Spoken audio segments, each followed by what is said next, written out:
Hello friends, मैं शैलेश स्वागत करता हूं आपका आपके अपने यूट्यूब चैनल परीक्षा रेस पर। दोस्तों, सी टेट, यूपी टेट और सुपर टेट से संबंधित मनोविज्ञान की 9वीं क्लास है। आज के इस वीडियो में हम देखेंगे एरिक एरिक्सन के मनोसामाजिक सिद्धांत के बारे में। अभी हमने पढ़ लिया है, कल की वीडियो में हमने देखा था सिगमंड फ्रायड का जो मनोविश्लेषणात्मक विकास का सिद्धांत था। यह सिद्धांत 3 भागों में बटा था। मनोलैंगिक विकास का सिद्धांत, स्थलाकृति और व्यक्तिगत अध्ययन में। मनोलैंगिक विकास का सिद्धांत था, उसके बारे में हमने कल पढ़ लिया था डिटेल में। इसकी 5 अवस्थाओं के बारे में, मुखी अवस्था, गुदी अवस्था, लैंगिक अवस्था, सुषुप्तावस्था, जननांगीय अवस्था। और इस अवस्था के ख़त्म होने के बाद हमने देखा था कि फ्रायड की विचारधारा, ये जो फ्रायड की विचारधारा थी मनोलैंगिक अवस्था वाली, इसका विरोध किया था उनके शिष्य कार्ल जुंग ने, और इसको आगे बढ़ाने का कार्य किया था उनकी पुत्री एना फ्रायड और एरिक एरिक्सन ने।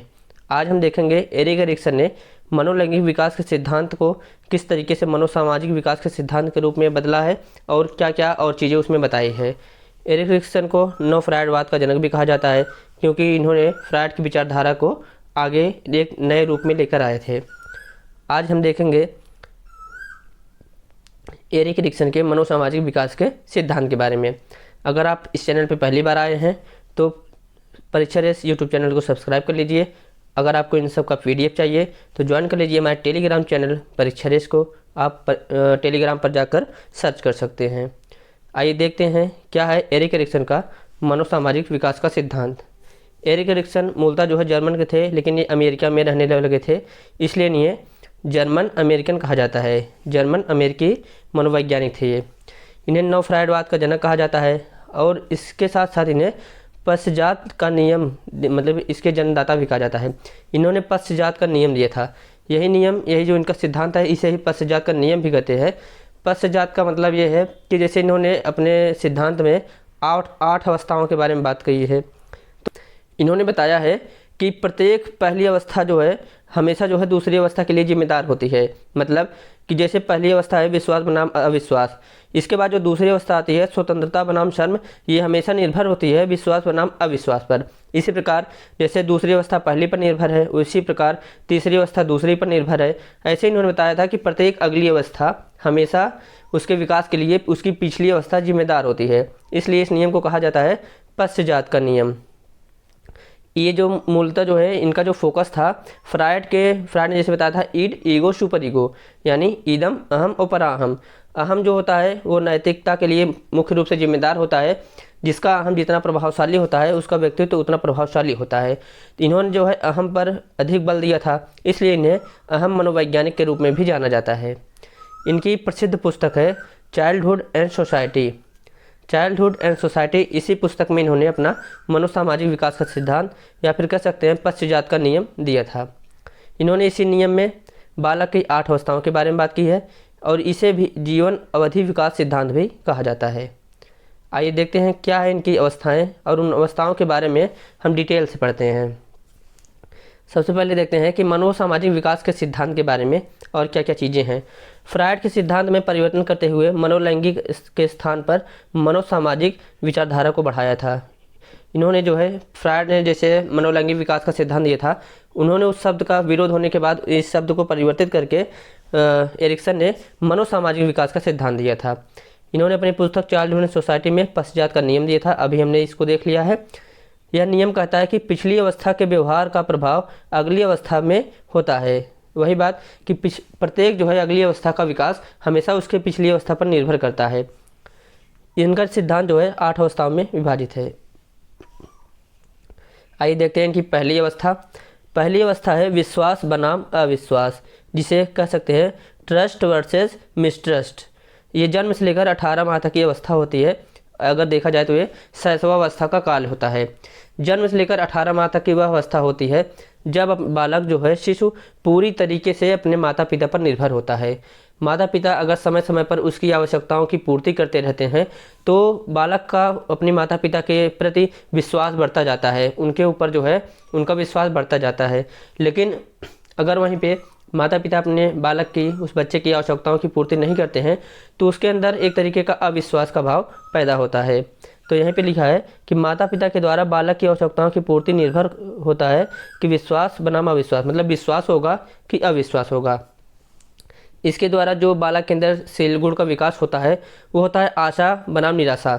अगर माता पिता बालक की आवश्यकताओं की पूर्ति करते हैं तो बालक के अंदर आशा रूपी शील गुण पैदा होगा। अगर वहीं पे माता पिता बालक की आवश्यकताओं की पूर्ति नहीं कर पाते हैं तो बालक के अंदर निराशा रूपी शील गुण विकसित होता है। आगे देखते हैं इनका दूसरा अवस्था जो है वह स्वतंत्रता बनाम शर्म, या फिर कह सकते हैं स्वतंत्रता बनाम संदेह की अवस्था। यह इसे कहते हैं जैसे ऑटोनॉमी वर्सेस शेम। ये 18 माह से लेकर 3 वर्ष तक की अवस्था होती है। इसे कह सकते हैं एक तरीके का जो बचपना अवस्था होती है, शैशवावस्था और बाल्यावस्था के बीच की अवस्था जो होती है, जिसे हम कह सकते हैं बचपना अवस्था, यही होती है 18 माह से 3 वर्ष की अवस्था। अब देखेंगे इस समय में जो बालक होता है उसके अंदर धीरे धीरे शर्म आने लगती है। जब उसका कपड़ा उतारा जाता है तो वो शर्माने लगता है, वो सब लोगों के बीच में अपने कपड़े नहीं उतार सकता है। नहाने की बात आती है तो वो अकेले जाके नहाना चाहता है। खाना खाने की बात आती है वो स्वयं से खाना मतलब कि अपने हाथ से खाना खाना चाहता है। वो एक तरीके से स्वतंत्र होना चाहता है, वो अपने आप पर निर्भर होना चाहता है। जब वहीं पे अगर वो अपना कार्य करता है, परिवार वाले उसका सहयोग देते हैं तो उसके अंदर आत्मविश्वास आता है। परिवार उसका सहयोग देता है तो कार्य को अच्छे से करता है, उसके अंदर जो है विश्वास पैदा होता है अपने प्रति। वहीं पे अगर जब परिवार उसका साथ नहीं देता है तो उसके अंदर जो है एक तरीका का जो है आत्महीनता आने लगती है, अविश्वास पैदा होने लगता है। तो वही चीज़ें है इसमें। ये फ्रायड की जो गुदी अवस्था होती है उसी के समकक्ष है। पहली अवस्था जो थी फ्रायड की मुखी अवस्था के समान थी, ये दूसरी अवस्था जो है फ्रायड की गुदी अवस्था के समकक्ष है। इसमें जैसे खाने पीने, सोने, नहाने, कपड़ा पहनने आदि की स्वतंत्रता चाहता है। बालक चाहता है कि दैनिक जीवन के जितने भी कार्य होते हैं वह स्वयं से अपना कार्य करे। कार्य सही होने पर उसके अंदर जो है आत्मविश्वास पैदा होता है। वह उसके अंदर ये आत्मविश्वास पैदा होता है कि वो जो कार्य करना चाहता है वो कर सकता है। धीरे धीरे वो प्रेरित होता है और धीरे धीरे अपने जीवन में आगे बढ़ता है और जो कार्य होते हैं वो अपने लिए वो करना प्रारंभ कर देता है। अगर वहीं पे कार्य गलत हो जाता है, उसको अगर डांट पड़ती है, लोग अगर उसकी हंसी उड़ाते हैं तो उसे शर्म आती है और आत्महीनता पैदा होती है उसके अंदर, उसका आत्मविश्वास टूटने लगता है। इसलिए जो बालक होते हैं वो अगर कोई कार्य कर रहे हैं, अगर गलत भी कर रहे हैं तो उनको इस तरीके से न डांटना नहीं चाहिए, ना ही उनके ऊपर हंसना चाहिए, उनका मनोबल डाउन नहीं करना चाहिए। हाँ, उन्हें समझाने का प्रयास करना चाहिए, लोगों के बीच में उनका उपहास नहीं उड़ाना चाहिए, इससे उनके विकास पर प्रभाव पड़ता है। अगर पूछ ले कि इसके अनुसार जो इनके बालक के अंदर निर्मित जो फील गुड होता है वो होता है इच्छा शक्ति। मतलब कि बालक के अंदर विल पावर पैदा होता है, बालक के अंदर इच्छा शक्ति आती है कि वह खुद से अपना कार्य करना चाहता है और अपने कार्य के लिए उसके अंदर एक विल पावर आता है, इच्छा शक्ति आती है। अगर वो कार्य कर लेता है उसी आत्मविश्वास के कारण उसके अंदर इच्छा शक्ति रूपी मनोसामाजिक शक्ति प्राप्त करता है वो। अभी हमने देखा पहली अवस्था थी जैसे एक अवस्था हो, एक अवस्था दूसरी अवस्था से लिंक होती हुई जाती है। पहली थी विश्वास बनाम अविश्वास। अगर माता पिता विश्वास जीत लेते हैं बालक का, वो जो है एक तरीके से कह सकते हैं कि उसका जो आशा है और निराशा ये दोनों उसके अंदर भरती है। अगर माता पिता उसके विश्वास को जीत लेते हैं तो उसके अंदर आशा रूपी जो है शील गुण पैदा होता है, मनोसामाजिक शक्ति प्राप्त होती है। उसके बाद वो स्वतंत्रता और शर्म में आता है। स्वतंत्रता, अगर वो स्वतंत्रता मतलब अपना कार्य करने में सफल हो जाता है, अगर उसको जो है आत्मविश्वास उसके अंदर पैदा हो जाता है तो स्वतंत्र रूप से अपना कार्य करना प्रारंभ कर देता है। इसके बाद आता है तीसरी अवस्था पहल बनाम दोष, जिसे कह सकते हैं इनिशिएटिव वर्सेस गिल्ड। ये होती है 3 से लेकर 5 वर्ष तक की अवस्था, इसे कह सकते हैं पूर्व बाल्यावस्था। इसमें सबसे बड़ी बात यह होती है कि वो अवस्था होती है 3 से 5 वर्ष तक की जिसमें बालक जो है किसी कार्य का जो है पहल करना चाहता है, मतलब कि वो कर सकते हैं कि नेतृत्व करना चाहता है। फ्रायड की लैंगिक अवस्था के समकक्ष है ये फ्रायड की जो तीसरी अवस्था थी लैंगिक अवस्था उसके समकक्ष है। कार्य करने की चाहत और नेतृत्व की पहल की इच्छा होती है। इस अवस्था में बालक के अंदर कार्य करने की चाहत होती है। जैसे कोई छोटा मोटा कार्य होता है तो बालक चाहता है कि इस कार्य को मैं करूं। बालक कार्य करने के लिए बहुत उत्सुक होता है, अपने परिवार वालों को मतलब उनका सहयोग देने के लिए बहुत इच्छुक होता है। परिवार वाले कोई कार्य कर रहे हैं वो भी उसमें अपना योगदान देना चाहता है। तो इसमें होता है कि बालक कार्य करने की चाहत उसके अंदर होती है और कार्य के नेतृत्व के लिए वो उत्सुक रहता है, वो कार्य करने की पहल करता है, उसके अंदर इच्छा होती है कार्य करने की, उसका नेतृत्व करने की। अगर परिवार वाले बालक की मदद करते हैं, सकारात्मक रूप से प्रभाव होता है बालक के ऊपर, बालक जो है कार्य को सीखने लगता है और आगे अच्छे तरीके से कार्य को करता है। वहीं पे अगर परिवार वाले मदद ना करें तो बालक खुद को अयोग्य मानने लगता है। उसको लगता है कि अगर मेरा इस कार्य को करने के लिए मतलब परिवार वाले हमारा साथ नहीं दे रहे हैं, इसका मतलब है कि हमारे अंदर कोई न कोई अयोग्यता है, मैं इस कार्य के योग्य नहीं हूँ। इसके दौरान जो है बालक के मन में द्वेष का भाव आने लगता है और बालक धीरे धीरे कुंठा का शिकार हो जाता है। उसका जो विश्वास होता है अपने ऊपर वो टूटने लगता है। इसलिए बालक अगर कोई कार्य कर रहा है तो बालक का परिवार को चाहिए कि बालक का सहयोग करे। बालक के विकास में मदद करना परिवार का प्रथम कर्तव्य होता है। बालक कार्य कर रहा है तो उसका सहयोग करना चाहिए। छोटी मोटी गलतियां हो रही हैं तो उसको डायरेक्टली बालक को मतलब उसमें इन्वॉल्व नहीं करना चाहिए, धीरे धीरे चीज़ें उसे सिखानी चाहिए। डायरेक्ट अगर आप उसे टोकते हैं तो उसका मनोबल टूटता है। इसलिए परिवार को चाहिए कि बालक की मदद करे, जिससे वो सकारात्मक होकर अपने कार्य को सीखने में मदद मिले। इसमें अगर पूछ ले कि इसके द्वारा कौन सा शील गुण निर्मित होता है पहल बनाम दोष से, तो उद्देश्य रूपी जो है सामाजिक शक्ति बालक प्राप्त करता है। उद्देश्य का मतलब है कि जिस कार्य को लेकर वो करने की इच्छा उसके अंदर होती है, उस कार्य को लेकर उसके अंदर उद्देश्य यानी जो अपना गोल निर्धारित करता है कि किस किस कार्य को कैसे तरीके से उसे करना है, वो उसमें आगे बढ़ने का प्रयास करता है। इसके बाद आती है इनकी चौथी अवस्था, जिसे कह सकते हैं परिश्रम बनाम हीनता। अब ये वो अवस्था होती है जिसे कहते हैं बाल्यावस्था, लेबर वर्सेस इन्फीरियोरिटी। लेबर मतलब होता है परिश्रम, वर्सेस मतलब बनाम, और हीनता मतलब होता है इन्फीरियोरिटी। लेबर वर्सेस इन्फीरियोरिटी यानी परिश्रम बनाम हीनता।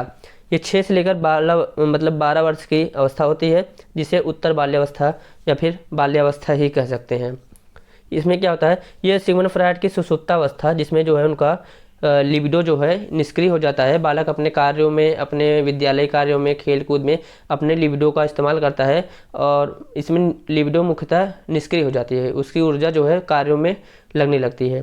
तो उसी अवस्था के समकक्ष होती है 6 से लेकर 12 वर्ष तक की अवस्था। इसमें क्या होता है कि बालक सबसे आगे रहने की उसके अंदर चाहत होती है। कई बालक जैसे हैं तो बालक चाहता है कि किसी भी कार्य को लेकर वो सबसे आगे रहे, कार्य में को करने में आगे रहे, और वो एक तरीके से लोगों के सामने अपने आप को फ्रंट पर प्रस्तुत करना चाहता है। मतलब वो दिखाना चाहता है कि वो किसी कार्य को लेकर कितना अच्छा है और उस कार्य में कितना निपुण है। तो उसके अंदर जो है आगे रहने की चाहत होती है। उसके बाद क्या होता है कि विद्यालय गतिविधि, खेल कूद, सृजनात्मक कार्यों में परिश्रम करता है। चाहे विद्यालय की बात आ जाए, चाहे खेल कूद की बात आ जाए, चाहे मतलब कि जो क्रिएटिव वर्क होते हैं, सृजनात्मक कार्य होते हैं, उसमें परिश्रम की बात आ जाए। बालक इन सब जगहों पर अपना पूरा फोकस करता है, पूरा मेहनत करता है। वो चाहता है कि वो सबसे आगे रहे। लेकिन यहीं पर अगर परिणाम उसके पक्ष में नहीं आता है तो उसके अंदर हीनता की भावना आ जाती है। अगर परिणाम उसके पक्ष में आ जाता है तो उसे जो है अपनी क्षमताओं पर विश्वास होता है। वो अपनी क्षमताओं के दम पर आगे बढ़ने का प्रयास करता है। तो परिश्रम बनाम हीनता में बालक आगे रहने का प्रयास करता है। वो सभी कार्यों में, चाहे विद्यालय गतिविधि हो, चाहे खेल कूद हो, चाहे सृजनात्मक कार्य हो, सभी कार्यों में आगे बढ़कर परिश्रम करता है। परिणाम अगर उसके पक्ष में आता है, पक्ष में अगर नहीं आता है तो उसके अंदर हीनता की भाव पैदा होती है, और उसके साथ साथ तब वो अपनी क्षमताओं के दम पर प्रेरित होता है और आगे बढ़ने का प्रयास करता है, आगे और कार्य करने का प्रयास करता है। अगर इसके द्वारा पूछ ले कौन सा शील गुण विकसित होता है, तो होता है सामर्थ्यता और असमर्थता। अगर बालक का परिणाम उसके पक्ष में आता है, उस कार्य को कर लेता है वो, तो उसके अंदर समर्थता का गुण विकसित होता है, मतलब शील गुण आता है कि वो किस कार्य को मतलब करने को लेकर वो सामर्थ्य होता है, सक्षम होता है। अगर वो नहीं कर पाता है तो उसके अंदर असमर्थता आ जाती है, मतलब कि उसे लगता है कि वो इस कार्य को नहीं कर सकता है, वो इस कार्य को करने में अक्षम होता है। ये दोनों जो है सामाजिक शक्ति बालक को प्राप्त होती है चौथी अवस्था से। इसके बाद आती है इनकी 5वीं अवस्था, जो होती है पहचान बनाम भूमिका द्वंद्व। कह सकते हैं आइडेंटिटी वर्सेस रोल कॉन्फ्लिक्ट या फिर रोल कन्फ्यूजन हो सकता है यहाँ पे। ये 12 वर्ष से लेकर 18 वर्ष तक की अवस्था होती है, जिसे कहते हैं कि किशोरावस्था। 13 से 18 या फिर 12 से 18 ये किशोरावस्था होती है। अब किशोरावस्था वो अवस्था हो गई है जब बालक चाहता है कि समाज में उसकी स्वयं की पहचान हो। वो अपनी पहचान और अपनी भूमिका, पहचान के लिए तो वो संघर्ष करता है कि वो चाहता है कि उसकी पहचान बन जाए, लेकिन अपनी भूमिका को लेकर वो लगातार संदिग्ध रहता है। वो डिसाइड ही नहीं कर पाता है कि उसे क्या करना है, कैसे करना है। बहुत ही रेयर केस होता है कि जब बालक खुद डिसाइड कर लेता है कि उसे क्या करना है, नहीं तो कई बार अपने रास्तों को बदलता है, कई तरीक़ों को अपनाता है अपने को आगे बढ़ाने के लिए, अपनी भूमिका को निर्धारित करने के लिए और समाज में अपनी पहचान बनाने के लिए। इसमें क्या होता है, ये मूलतः देखा जाए तो फ्रायड की जो जननांगीय अवस्था होती है, जिसमें जो है लिबिडो जो है जननांगों पर अपना कार्य करती है। ये जो है समाज में खुद की पहचान बनाने की इच्छा होती है बालक के अंदर। अब इसको लेकर कई प्रकार की भूमिकाएं निभाता है समाज में, अपने भविष्य के निर्माण की दिशा में वो कार्य करता है, अलग अलग रास्ते अपनाता है। अब इन समय अगर देखा जाए तो बालक कई तरीके की भूमिका निभाने का प्रयास करता है। जैसे वो सामाजिक भी बनने का प्रयास करता है, वो पढ़ाई में भी आगे होने का प्रयास करता है, उसके साथ साथ वो रोज़गार में भी वो अपनी मतलब अपना एक अच्छा व्यवसाय शुरू करना चाहता है। तो कई तरीके की वो भूमिकाएँ अपनाता है और इसके साथ साथ अपने भविष्य की दिशा में वो आगे बढ़ता है। मतलब वो भविष्य में क्या करना चाहता है, कौन सा जॉब करना चाहता है और क्या एंटरप्रेन्योर बनना चाहता है, उसके बारे में भी वो आगे की दिशा में बढ़ता है। और इसके लिए वो कई रास्ते अपनाता है, एक ही बार में कोई सफल नहीं हो जाता है, तो कई तरीके अपनाता है कि किसी भी चीज़ में जिसकी उसमें रुचि हो उसमें वो सफल होने का प्रयास करता है। और कई रास्ते होने की वजह से कई बार होता है कि बालक भ्रमित हो जाता है, वो समझ ही नहीं पाता है कि एक्चुअल में उसे करना क्या होता है। तो इसके दौरान जो उसके अंदर सील गुण निर्मित होता है वो होता है कर्तव्य परायणता, जिसे फिडेलिटी कहा जाता है। कर्तव्य परायणता मतलब कि अपने कार्य के प्रति पूरी तरीके से समर्पित होना, वो अपने कार्य में पूरी तरीके से समर्पित होना चाहता है। इसके बाद आता है उनकी जो छठवीं अवस्था है, जिसे कहते हैं घनिष्ठता बनाम अलगाव। अब ये देखिए, ये बात आगे बढ़ चुकी है, अब आ चुकी है उम्र 19 से 35 वर्ष, यानी अब किशोरावस्था से बालक ऊपर निकल रहा है। अब वो क्लोजनेस वर्सेस आइसोलेशन यानी घनिष्ठता बनाम अलगाव की भूमिका में आने वाला है। ये होता है पूर्व प्रौढ़ावस्था, यानी प्रौढ़ावस्था के पहले की अवस्था है और किशोरावस्था के बाद की अवस्था। अर्थात वर्तमान में हम लोग जिस अवस्था में है ये हमारा घनिष्ठता बनाम अलगाव की अवस्था होती है। ये वही अवस्था होती है अब जब बालक अपने करियर को निर्धारित कर चुका होता है कि उसे क्या करना है। जैसे अभी आप निर्धारित कर चुके हैं कि आपको टीचर बनना है, लेकिन अब उसके बाद की अवस्था आ चुकी है घनिष्ठता बनाम अलगाव की। अब इसमें क्या होता है, आपका विवाह होगा, विवाह जैसा बंधन होगा, आपको परिवार में अपने सक्रिय भूमिका निभानी होगी। उसके बाद आपके मान लीजिए आपकी शादी हो गई, विवाह हो गया, उसके बाद यदि आपको अपने परिवार से स्नेह प्राप्त होता है या जिससे आपकी शादी हुई है उससे आपको स्नेह प्राप्त होता है, तो आपकी उनसे घनिष्ठता होगी, यानी आप उनके क्लोज आएंगे, क्लोजनेस होगा और आप परिवार में रहना पसंद करेंगे। वहीं पे अगर आपको स्नेह प्राप्त नहीं होता है, आपको जो है आपके पार्टनर से स्नेह नहीं मिल पाता है, तो आप उनसे अलग होने का प्रयास करते हैं, आप एक तरीके से एक दूसरे से अलग होने का प्रयास करते हैं। तो आप जो है परिवार से विमुख होना चाहते हैं, मतलब आप परिवार को छोड़कर जाना चाहते हैं। तो ये होता है घनिष्ठता बनाम अलगाव। अगर आपको परिवार से अपने प्रेम मिल रहा है अपने पार्टनर से, तो आप उसके घनिष्ठ होंगे, आप परिवार में रहना पसंद करेंगे। अगर आप प्रेम नहीं प्राप्त कर पा रहे हैं तो आप उससे अलग होना चाहेंगे और आप परिवार से अलग होना चाहेंगे। इसमें जो शील गुण विकसित होता है वो होता है प्रेम रूपी मनोसामाजिक शील गुण, यानी मनोसामाजिक शक्ति को प्राप्त करता है कि किस तरीके से उसके अंदर प्रेम रूपी जो है शक्ति आती है। इसके बाद आती है आपको शादी विवाह हो गया, आपने जो है जॉब डिसाइड कर लिया, आपका शादी विवाह हो गया। उसके बाद आती है सातवीं अवस्था उत्पादकता बनाम निष्क्रियता। परिवार बढ़ाने के लिए उत्पादक के रूप में कार्य करता है। ये वो अवस्था होती है जिसे कह सकते हैं generativity versus stagnation. Generativity versus stagnation ये 35 से लेकर 65 वर्ष तक की अवस्था होती है, जिसे प्रौढ़ावस्था कहते हैं। अब ये वो अवस्था होती है जब वो बाल्यावस्था से अपने विकसित होते हुए आता है, रोजगार के बाद उसकी शादी होती है, शादी के बाद अब उसके जो है अपने जनरेशन को आगे बढ़ाना होता है, अपने परिवार को आगे बढ़ाना होता है, उसके लिए उसे उत्पादक के रूप में कार्य करना होता है। अब यहीं पे कुछ लोग कार्यों के प्रति निष्क्रिय होते हैं, यानी कुछ लोग तो ऐसे थे, मान लीजिए अभी जॉब नहीं लगी है, शादी विवाह हो गई, कार्यों के प्रति निष्क्रिय थे, लेकिन अब परिवार बढ़ने वाला है तो अब उन्हें सक्रिय होना होगा। अब उसे परिवार चलाने की उनके ऊपर जिम्मेदारी आएगी।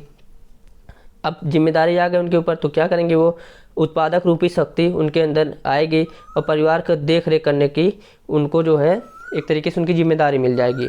जैसे ही उत्पादक रूपी शक्ति यानी कि जो अगर मान लीजिए उनके बच्चे होते हैं वो पिता बनते हैं, अब अपने बच्चों को पालन पोषण करने के लिए वो खुद जो है वो सक्रिय होंगे और जाकर जो है अपना व्यवसाय कुछ करेंगे और परिवार को चलाने की यानी परिवार को देख रेख की अपनी जिम्मेदारी के प्रति अब उन्हें आगे बढ़ना होगा।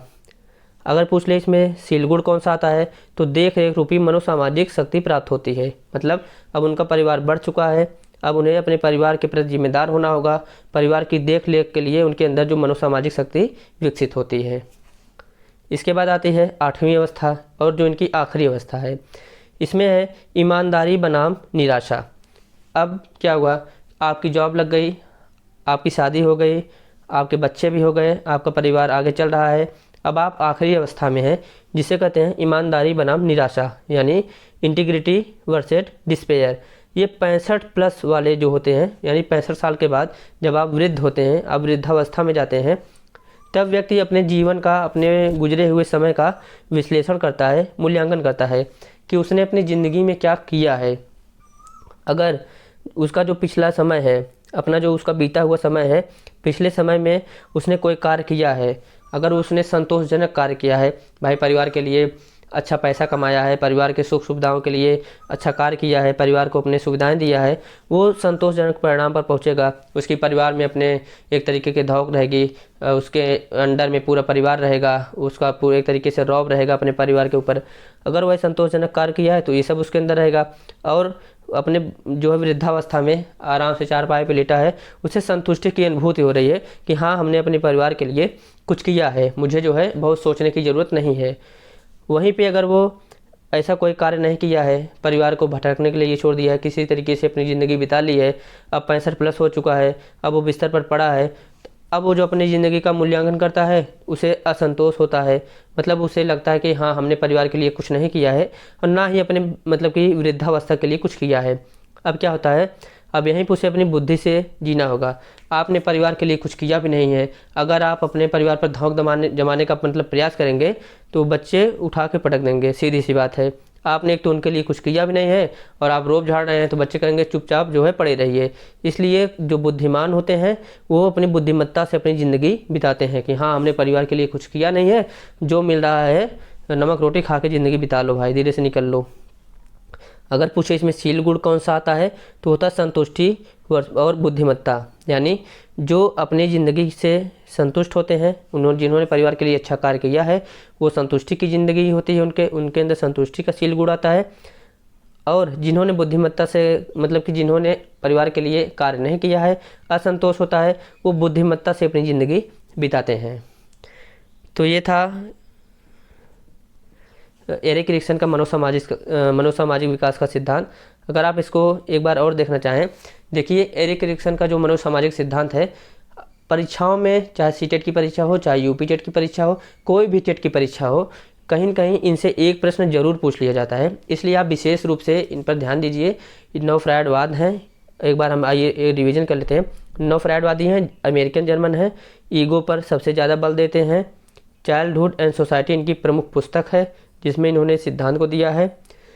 अब इनके सिद्धांत की जो है इन्होंने 8 अवस्थाएं बताई हैं। पहली अवस्था से विश्वास बनाम अविश्वास।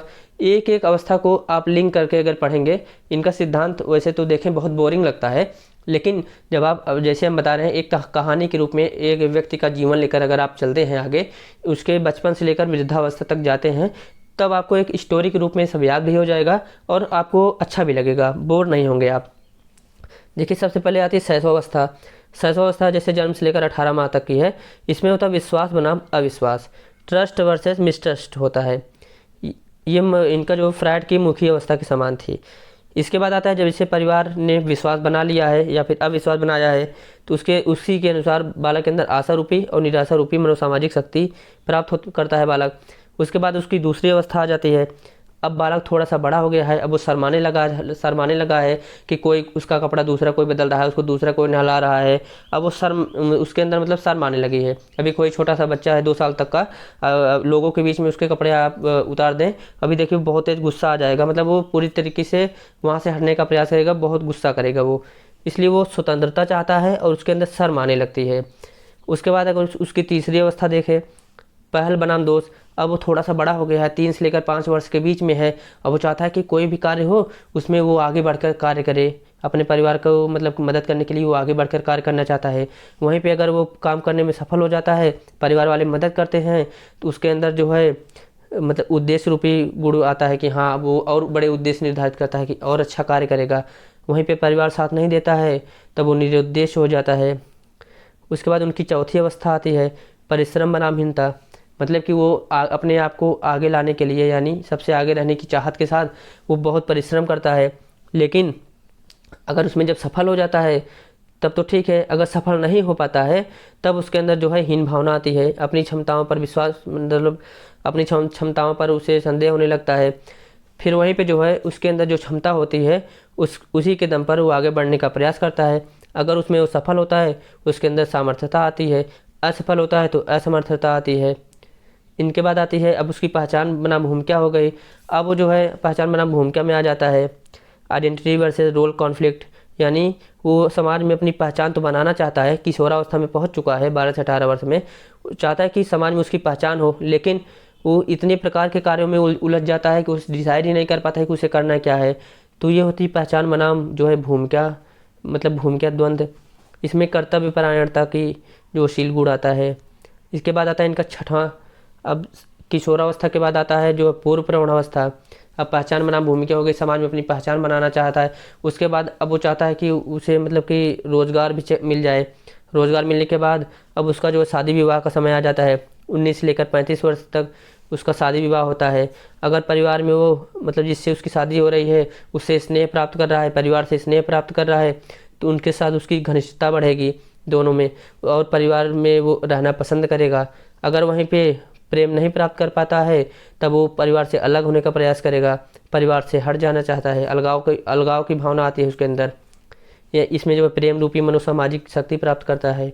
उसके बाद अब शादी विवाह हो गया, उत्पादकता बनाम निष्क्रियता आ जाती है। उसके बाद अब उसकी उत्पादकता का कार्य करेगा, यानी उसके बच्चे होंगे और परिवार चलाने के लिए उसे कुछ न कुछ कार्य करना होगा। आगे मतलब उसके जो है उत्पादक रूपी शक्ति उसे परिवार की देखरेख के लिए जो है प्रोत्साहित करती है। अब उसे उसकी जिम्मेदारी बढ़ती है कि अपने बच्चों का ध्यान दे वो। इसमें जो शील गुण आता है वो होता है देख रेख रूपी मनोसामाजिक शक्ति। इसके बाद इनकी जो आखिरी अवस्था आती है, अब वो परिवार तक देख रेख सब कुछ कर लिया है, अब 65 वर्ष तक की अवस्था आ जाती है, 65 वर्ष का हो जाता है, वो वृद्धावस्था में पहुंच जाता है, जहां आती है ईमानदारी बनाम निराशा। अगर उसने अपना कार्य अच्छे से किया है, परिवार के लिए संतोषजनक कार्य किया है, तब तो वो संतुष्टि की अनुभूति करेगा। और अगर ईमानदारी से मतलब उसने अपना कार्य किया है तब वो संतुष्टि की अनुभूति करेगा। अगर ईमानदारी से कार्य नहीं किया है तब उसके अंदर जो है असंतोष आएगा और किसी तरीके से बुद्धिमत्ता से वो अपनी ज़िंदगी बिताने का प्रयास करता है। शील गुण पूछ ले, संतुष्टि और बुद्धिमत्ता। तो आज का ये था एरिक एरिक्सन का मनोसामाजिक सिद्धांत। इतने डिटेल में इतने इनके बिंदुओं को लेकर किसी ने आपको अभी तक नहीं पढ़ाया होगा। आप बड़े बड़े जाकर शिक्षण संस्थानों के कोचिंग का आप वीडियो देख सकते हैं। एक वीडियो में इतना डिटेल में एक टीचर एक बुक से नहीं पढ़ा सकता है। हमने बहुत मेहनत करके बहुत जगह से सभी फैक्ट्स कलेक्ट करके एक अच्छे तरीके से आपको बताने का प्रयास किया है कहानी के माध्यम से। तो कैसा लगा वीडियो आप ज़रूर बताइएगा। कल के वीडियो में हम देखेंगे बालक के विकास में वंशानुक्रम और वातावरण की भूमिका। इसमें 5-6 जो सिद्धांत हैं वो बहुत महत्वपूर्ण है, लगभग 5 सिद्धांत हैं, बहुत ही महत्वपूर्ण है। कल हम उसको देख लेंगे, छोटे छोटे सिद्धांत हैं, और कल ये टॉपिक हमारा हो जाएगा। आज का सेशन आपको कैसा लगा? अगर अच्छा लगा हो तो वीडियो लाइक करिए, चैनल को सब्सक्राइब करिए। अगर आप सच में यूपी टेट या फिर सी टेट या फिर कोई भी अन्य टेट अगर आप चाहते हैं, उसमें आप CDP में अच्छा नंबर लाना चाहते हैं, तो ये जितने भी क्लास हैं, आज हमारी 9वीं क्लास है, पहली से लेकर लगातार हमारे साथ बने रहिए। लगभग हम 30 क्लास जाते जाते पूरा मनोविज्ञान शिक्षण के साथ समाप्त कर देंगे। आपको कहीं भी भटकने की आवश्यकता नहीं होगी। उसके बाद केवल आप प्रश्न उत्तर के माध्यम से इसका रिवीजन करेंगे। तो मिलते हैं अगले वीडियो में, तब तक के लिए धन्यवाद, नमस्कार।